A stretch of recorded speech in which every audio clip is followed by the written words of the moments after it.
Ujio wake hapa ni ishara ya uhusiano mzuri tuliokuwa nao baina ya nchi zetu mbili.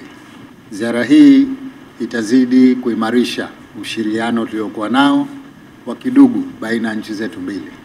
Tumefarijika kwamba kama alivyotoa ahadi akiwa mgombea alipokuja hapa Zanzibar na Tanzania, aliahidi kwamba atafanya ziara yake ya kwanza baada ya kuapishwa nchini mwetu, na kwa kweli amefanya hivyo. Tunamshukuru sana.